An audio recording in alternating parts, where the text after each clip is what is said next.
Hello everyone, how to Toots back with another new video, and in this video I'm going to share with you how you can install and download Binance cryptocurrencies app in your device. So you can download it or install it from Google Play Store and App Store. So that's why we need to go Google Play Store. So once we click Google Play Store, then we have to search here Binance.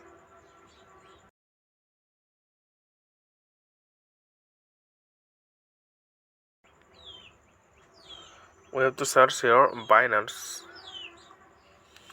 and here you can see this is the app Binance, and 141 megabytes, so it takes a few moments to install. So I'm going to install it, and after installing it will successfully add it or install in your device. Then you can create your account. So okay friend, today is Noman. Thank you for watching the video.